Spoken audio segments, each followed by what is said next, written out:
ચાલો વિદ્યાર્થી મિત્રો, હવે બીજી પદ્ધતિ ન્યૂનતમ શ્રેણીક એટલે કે ખર્ચની રીત. વાહન વ્યવહારની સમસ્યા ટ્રાન્સપોર્ટેશન પ્રોબ્લેમની અંદર બીજી રીત ન્યૂનતમ ખર્ચની એટલે કે શ્રેણીકની રીત. મિત્રો આ એક દાખલો છે, યુનિવર્સિટી પૂછાયેલો દાખલો છે. અહીંયા એના ખર્ચ ઘટકો આપેલા છે, શ્રેણીક આપેલા છે. જેમ આપણે વાહન વ્યવહારની વાયવ્ય ખૂણાની રીત જોઈ પ્રથમ પદ્ધતિ, એ જ રીતે છે, પણ વાયવ્ય ખૂણામાં આપણે અહીંયાથી શરૂ કરતા હતા, રાઈટ? આ ખૂણેથી શરૂ કરતા હતા. જ્યારે ન્યૂનતમ ખર્ચની રીતમાં ન્યૂનતમ એટલે નાનામાં નાનો ખર્ચ ઘટક કયો, તો આ બધામાં જોવાનું જે નાનામાં નાનો હશે ત્યાંથી શરૂઆત થશે. તો અહીંયા નાનામાં નાના કેટલા? 2. એક જ વખત છે ને 2. તો આ 2 માં સામે 7 અને 5 છે, તો બંનેમાંથી ઓછા કયા? 5 ફરવાશે, એ 5 વાળા બ્લોક થઈ ગયા. અહીંયા વધ્યા કેટલા? 2. રાઈટ? હવે બાકીના જે ખર્ચ ઘટકો છે એમાં નાનામાં નાના કયા? 3 બે જગ્યાએ છે.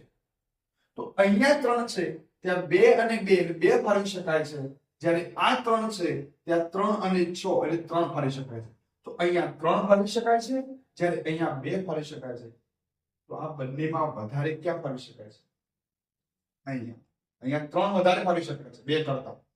અહીંયા સામે 3 હતા એટલે આ 3 ફાળવ્યા, એ બ્લોક કરી દીધા. અહીંયા 6 માંથી 3 ગયા, વધ્યા કેટલા? હવે બાકીના ઘટકોમાં સૌથી નાના કયા? તો આ 3. એમાં 2 છે, તો કોઈ પણ એક બ્લોક કરી દેશું. કયા? હાર બ્લોક કરવી છે, તો હાર બ્લોક કરી દેશું. તો અહીંયા વધ્યા કેટલા? 0. 2 માંથી 2 ગયા છે.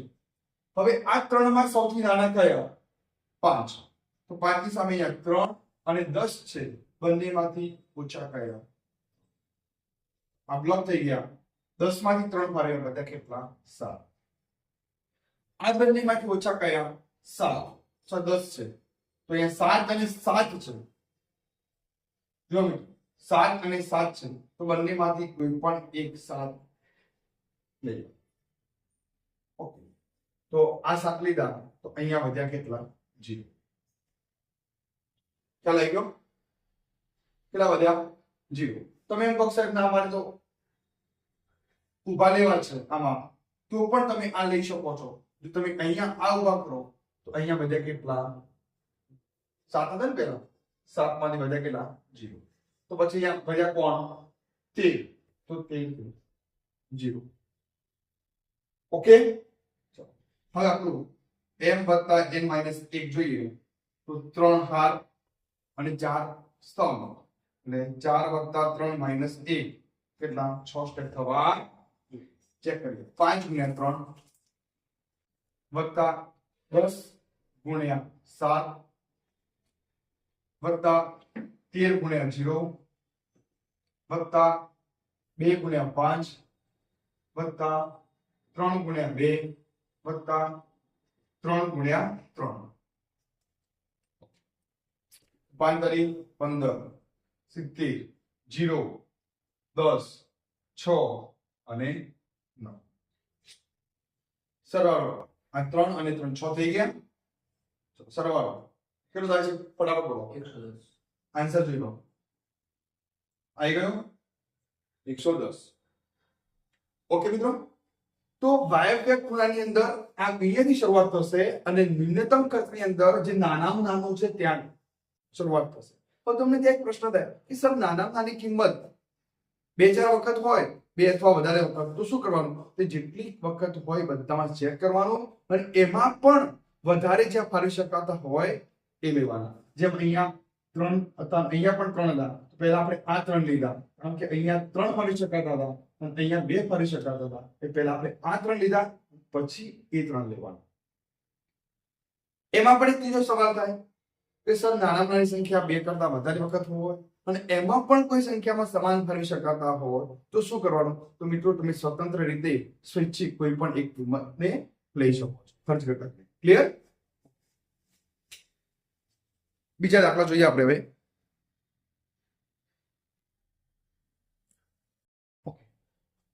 ચલો એક નવો દાખલો છે, ન્યૂનતમ શ્રેણીકૃત જોઈએ આપણે. આની અંદર ન્યૂનતમ એટલે નાના ઘટક કયા હો? નાના કયા? 4. 4 કેટલી વખત છે? તો આ 4 છે, તો 40 અને 20, તો બંનેમાંથી ઓછા કયા? 20 ફાળવ્યા, અહીંયા વધ્યા કેટલા? 40 માંથી 20 ગયા 20. બાકીમાં સૌથી નાનો ઘટક કયો? 5.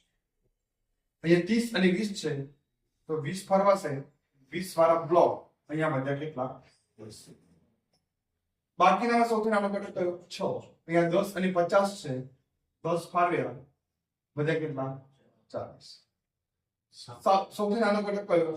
7. અહીંયા 40 અને 10 છે, 10 ફાળવ્યા, વધ્યા કેટલા? 30. આ બંનેમાં સૌથી નાના કયા? 30. તો 8 છે, 30 અને 40, 30 ફાળવ્યા, વધ્યા કેટલા? 10. તો જોઈ લો છે એટલે 10 10 કેમ થઈ? છેલ્લે ઘટક મળી જ જશે તમારે જે હોય. ગુણાકાર કરો. 20 ગુણ્યા 4, 20 ગુણ્યા 5, 30 ગુણ્યા 8, 10 ગુણ્યા 9, 10 ગુણ્યા 6 અને 10 ગુણ્યા 7. 80 વત્તા 100 વત્તા 240 વત્તા 90 વત્તા 60 વત્તા 70. ટોટલ બોલો. 640. 640 આન્સર ચેક કરો. આવી ગયો? બોલો.